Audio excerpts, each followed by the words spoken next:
Kuliah Bahasa Indonesia ingin menyampaikan materi mengenai penyusunan proposal penelitian dan kegiatan.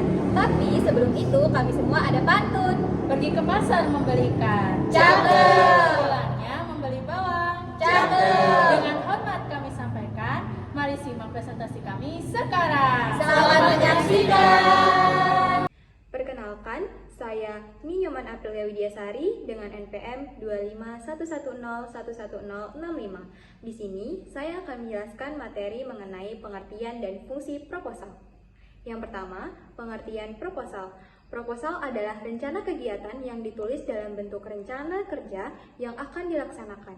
Rencana tersebut bertujuan agar pihak yang berkepentingan dapat memahami dengan baik, memberikan izin, dan menyumbangkan dana supaya kegiatan tersebut bisa terlaksana. Sebagai contoh, panitia SMA Nusantara akan mengadakan pentas seni. Mereka membutuhkan izin dari kepala sekolah, keamanan setempat, serta sponsor untuk menyukseskan acara mereka. Kedua, fungsi proposal. Untuk apa sih proposal itu dibuat? Saya akan menjelaskan beberapa fungsi penting dari proposal. Yang pertama, menjelaskan suatu proyek. Proposal membantu dalam menguraikan dengan jelas tujuan dan lingkup dari proyek atau inisiatif tertentu.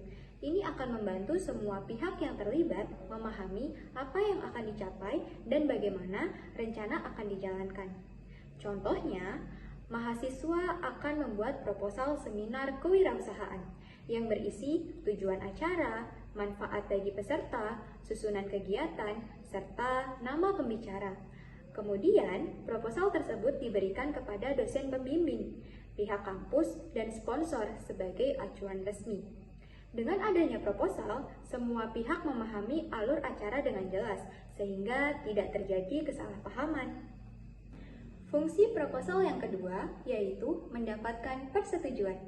Proposal digunakan untuk meminta persetujuan atau dukungan dari pihak yang memiliki wewenang untuk memutuskan. Hal ini bisa berupa pengajuan ide bisnis kepada investor, usulan proyek kepada manajemen perusahaan, atau permohonan dana kepada lembaga donor. Contohnya, seorang karyawan menyusun sebuah proposal pelatihan kepemimpinan untuk karyawan baru yang akan diadakan di sebuah perusahaan.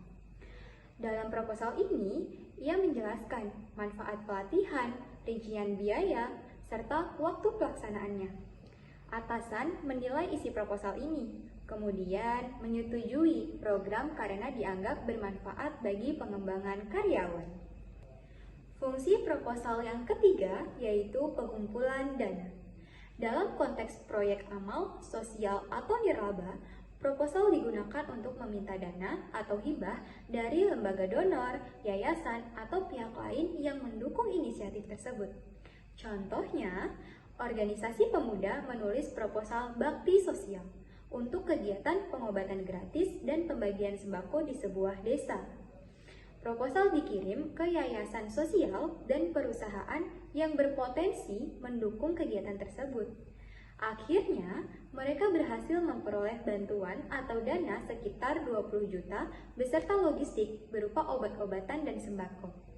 Fungsi proposal yang keempat yaitu pendekatan kepada klien atau pelanggan. Proposal penawaran bisnis digunakan untuk mengajukan penawaran kepada klien atau pelanggan potensial. Ini berisi rincian tentang produk atau layanan yang ditawarkan, biaya, waktu penyelesaian, dan manfaat bagi klien. Contohnya, seorang desainer membuat proposal branding untuk ditawarkan kepada pemilik toko online yang baru dirintis.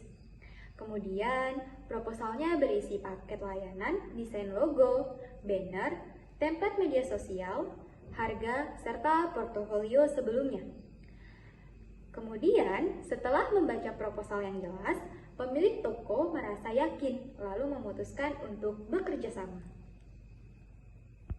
Fungsi proposal yang kelima yaitu perencanaan anggaran. Proposal juga bisa mencakup rincian biaya dan anggaran yang akan dikeluarkan untuk menjalankan suatu proyek. Ini akan membantu dalam merencanakan pengeluaran dan menghindari adanya pemborosan. Contohnya, Panitia Lomba 17 Agustus menyusun sebuah proposal yang berisi daftar kegiatan serta perkiraan anggaran setiap kebutuhan. Di dalamnya mencakup biaya sewa sound system, hadiah lomba, konsumsi, dan semua dekorasi secara rinci. Kemudian, warga bisa mengetahui berapa iuran yang akan dibutuhkan dan yakin dana yang akan dikeluarkan akan digunakan secara transparan. Halo semua, perkenalkan nama saya Zalfa Rafaifa Khairia dengan NPM 25510101034. Pada kesempatan ini saya akan melanjutkan materi yang sebelumnya disampaikan oleh Nyoman Aprilia Widyasari. Di sini saya akan menjelaskan mengenai bagian awal dalam sistem penulisan proposal ilmiah yang terdiri dari beberapa komponen penting. Yang pertama, halaman judul. Judul harus padat, jelas, dan maksimal 15 kata. Setiap kata harus bermakna. Penelitian observasional biasanya mencantumkan lokasi penelitian, sedangkan penelitian laboratoris lebih spesifik tanpa menyebut lokasi. Yang kedua, halaman pengesahan. Disusun setelah proposal disetujui oleh pembimbing dan penguji, dengan format mengikuti lampiran resmi. Dan yang ketiga, daftar isi. Berisi seluruh bab dan subbab-subbab secara konsisten.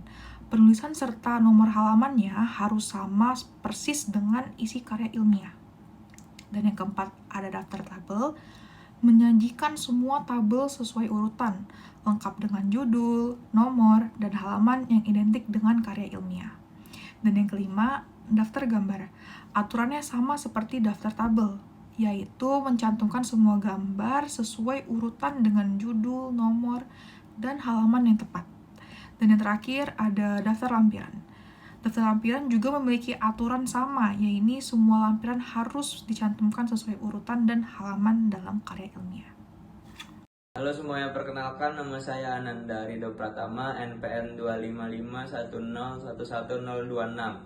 Di sini saya akan menjelaskan materi sistem penulisan proposal penelitian di bagian inti dan bagian akhir. Di bagian inti terdapat 3 komponen. Yang pertama ada pendahuluan, yang kedua ada tinjauan pustaka, yang ketiga ada metode penelitian. Kita masuk ke dalam pendahuluan. Di dalam pendahuluan terdapat 4 isi besar. Yang pertama adalah latar belakang. Di latar belakang menjelaskan urgensi penelitian fokus dan kaitannya dengan masalah yang akan dikaji. Lalu yang kedua ada rumusan masalah. Di dalam rumusan masalah itu berdasarkan kesenjangan antara teori, harapan dengan kenyataan, didukung kajian literatur. Yang ketiga ada tujuan, bersifat umum dan khusus. Tujuan selaras dengan judul, metode, serta variabel penelitian. Dan yang terakhir ada manfaat, yaitu menjelaskan kontribusi penelitian baik untuk ilmu maupun praktik. Lanjut ke yang kedua. Komponen yang kedua yaitu tinjauan pustaka. Dibagi menjadi 4 isi. Yang pertama, menelaah pustaka, yaitu membahas penelitian terdahulu yang relevan dan mutakhir. Yang kedua ada kerangka teori. Berisi teori-teori yang menjelaskan hubungan antara konsep dan mendukung penelitian. Yang ketiga, kerangka konsep.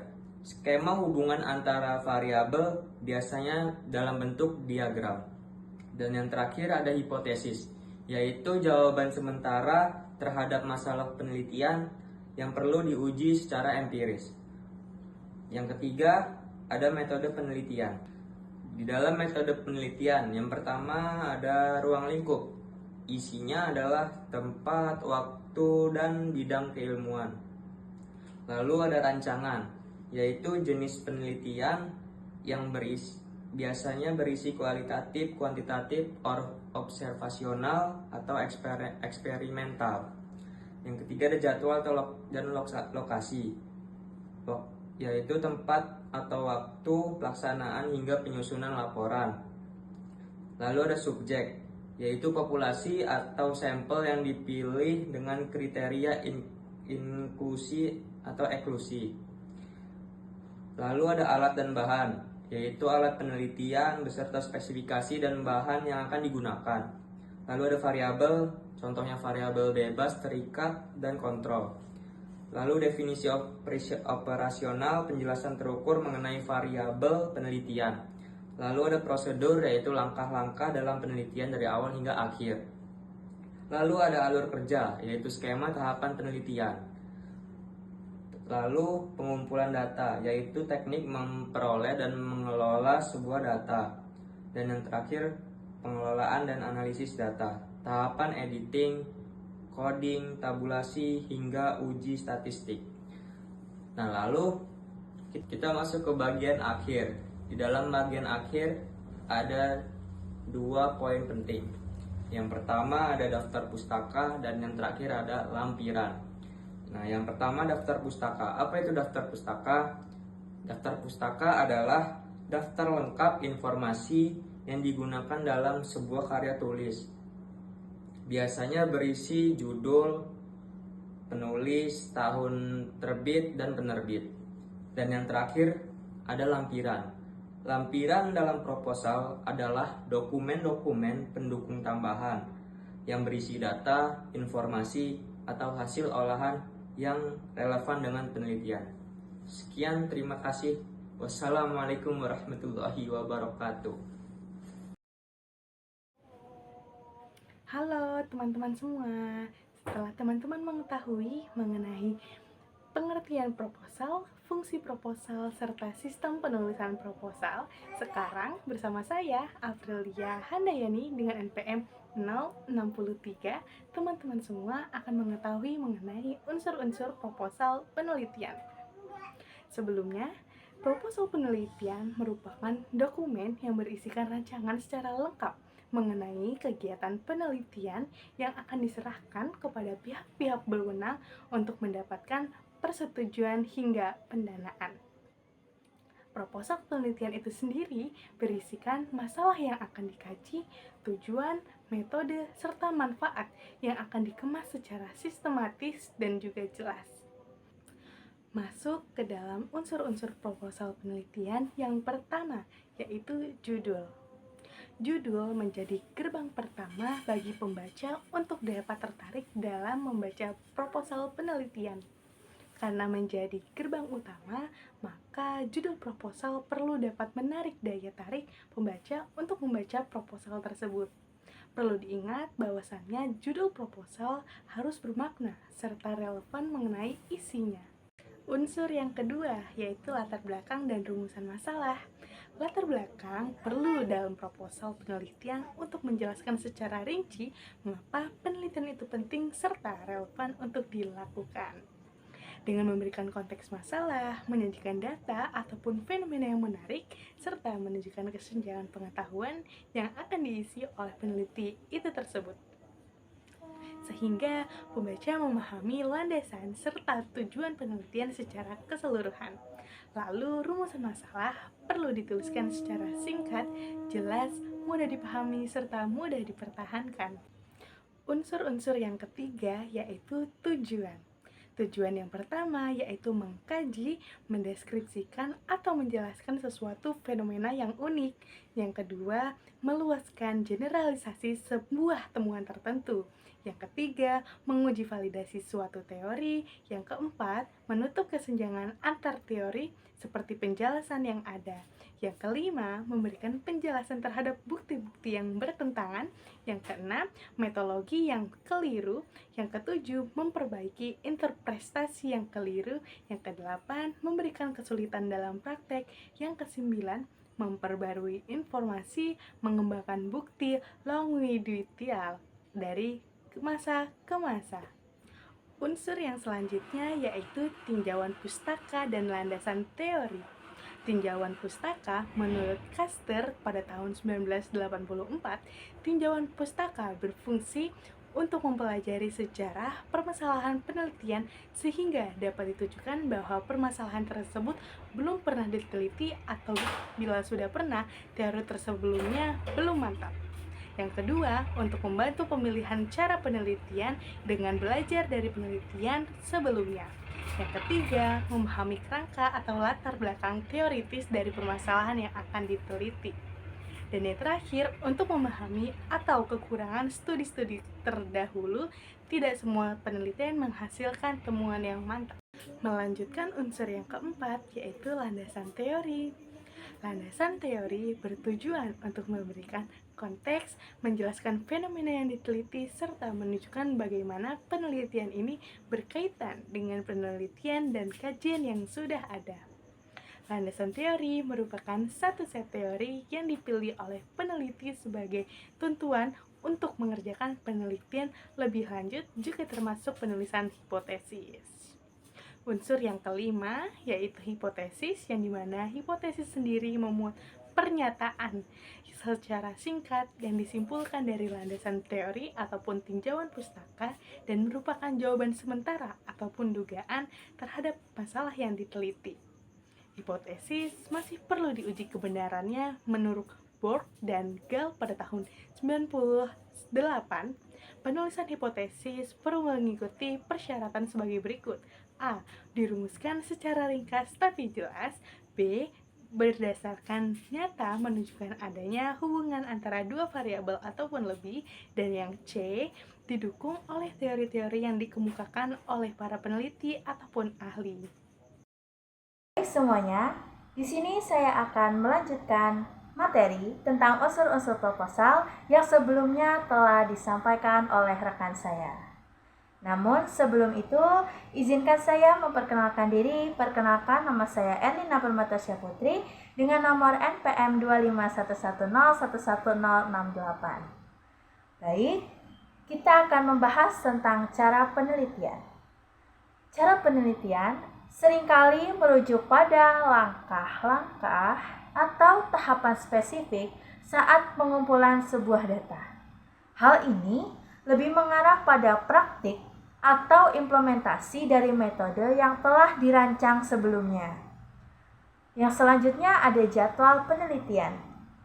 Jadwal penelitian dalam sebuah proposal adalah bagian yang menunjukkan perkiraan waktu atau estimasi yang dibutuhkan untuk menyelesaikan sebuah penelitian. Nah, jadwal ini sangat penting untuk memberikan gambaran realistis dan terstruktur tentang alur kerja dalam pembuatan sebuah proposal.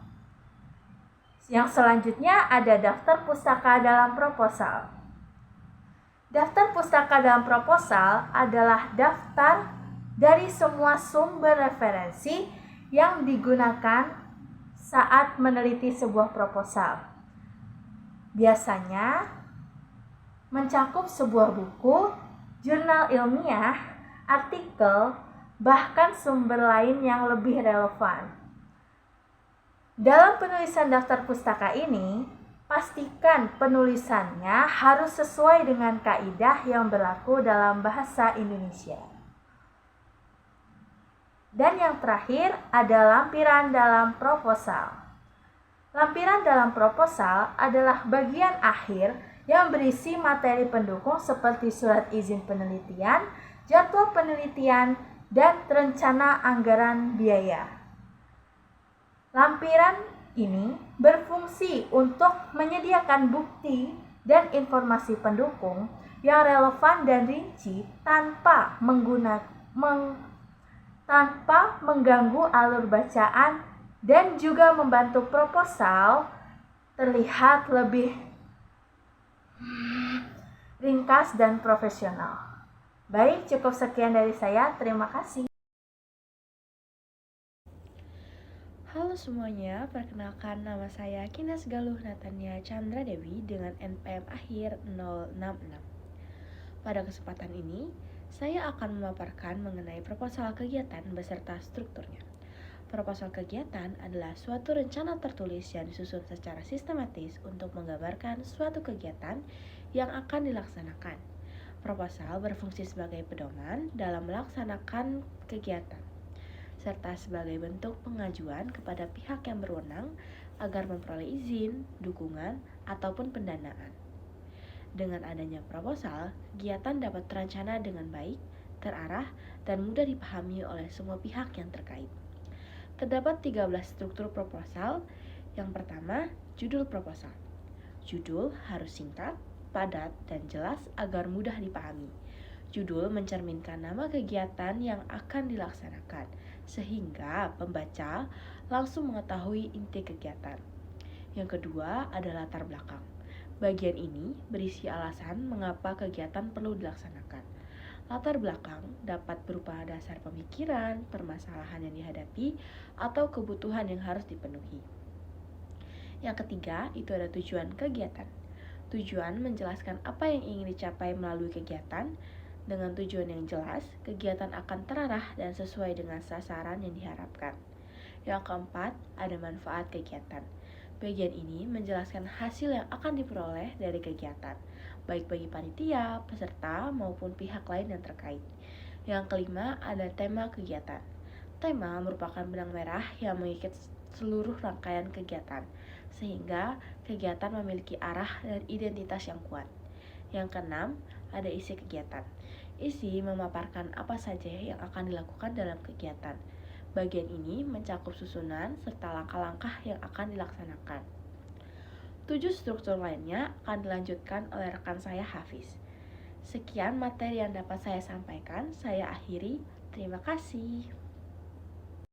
Halo semuanya, perkenalkan saya Hafiz Adi Rashid dengan NPM 25110111061. Kali ini saya akan melanjutkan materi yang disampaikan oleh Kinek Galuh mengenai unsur-unsur dalam proposal kegiatan. Yang ketujuh adalah sasaran atau peserta kegiatan. Sasaran atau peserta kegiatan ini berisi siapa aja sih yang ikut dalam kegiatan ini. Biasanya mencakupi berapa jumlah peserta yang mengikuti, karakteristik peserta, dan syarat untuk menjadi peserta kegiatan ini. Ke-8, waktu dan tempat pelaksanaan. Waktu dan tempat pelaksanaan ini menjelaskan mengenai kapan dan di mana kegiatan tersebut akan diadakan. Biasanya, tempat dan waktu kegiatan ini ditulis secara lengkap supaya tidak menimbulkan kekeliruan dan kebingungan. Format umumnya itu berisi hari atau tanggal, waktu, dan lokasi spesifik kegiatan tersebut. 9, ada susunan acara. Susunan acara ini berisi rangkaian kegiatan yang akan dilaksanakan dari awal hingga akhir. Biasanya, susunan acara ini disajikan dalam bentuk tabel yang berisi kegiatan-kegiatan yang akan dilaksanakan. 10, ada susunan panitia. Susunan panitia ini menjelaskan struktur organisasi kepanitiaan beserta pengurus-pengurusnya. Hal ini guna untuk menunjukkan siapa aja sih yang bertanggung jawab atas bagian-bagian tertentu dalam kegiatan ini. Biasanya, struktur kepanitiaan ini berisi seperti ketua, wakil ketua, sekretaris, bendahara, dan lain sebagainya. 11, ada rencana anggaran biaya. Rencana anggaran biaya ini adalah rincian kebutuhan dana yang dibagi menjadi 2, yaitu pengeluaran dan pemasukan. Pengeluaran ini seperti biaya konsumsi, transportasi, dekorasi, dan publikasi. Sedangkan pemasukan ini sumber dana yang masuk ke rekening kegiatan. Yang ke-12 ada penutup. Penutup ini berisi harapan agar proposal dapat diterima dengan baik dan kegiatan mendapatkan dukungan dari semua pihak. Yang terakhir ada lampiran. Lampiran merupakan tambahan di luar isi utama proposal. Biasanya, lampiran ini berisi CV narasumber, denah lokasi, dan lain sebagainya. Perkenalkan, nama saya Raihan Faras Naufal dengan NPM 25110111062. Di sini saya akan menjelaskan kaidah bahasa dalam proposal. Yang pertama, ada pengantar, yaitu bahasa yang tepat menjamin kejelasan dan keseriusan isi proposal. Dengan penggunaan bahasa yang baik, kita akan mudah memahami maksud dari penulis serta tujuan yang ingin dicapai. Yang kedua, ada ciri bahasa. Bahasa dalam proposal haruslah bersifat formal, objektif, sistematis, logis, singkat, dan padat. Yang ketiga ada struktur kalimat dan pilihan kata. Dalam proposal, gunakanlah kalimat deklaratif dan istilah teknis yang tepat. Hindari kata ganti orang pertama seperti saya atau kami. Dan gantilah dengan bentuk pasif atau kata benda. Halo semuanya, perkenalkan nama saya Adelia Vijayanatina Alia dengan NPM 2511011067. Saat ini akan melanjutkan materi yang telah disampaikan oleh Raihan Faras Naufal, yaitu materi tentang penggunaan tense, pengutipan reference, bahasa persuasif, informatif, serta kesimpulan. Kalau kita akan membuat penelitian, ada beberapa hal penting yang harus diperhatikan. Pertama, penggunaan tense. Tense itu harus konsisten biar pembaca nggak bingung kemana arah sebuah topik itu terjadi. Misalnya, kita menjelaskan teori atau tujuan penelitian, kita pakai present tense. Contohnya, penelitian ini bertujuan untuk titik-titik-titik.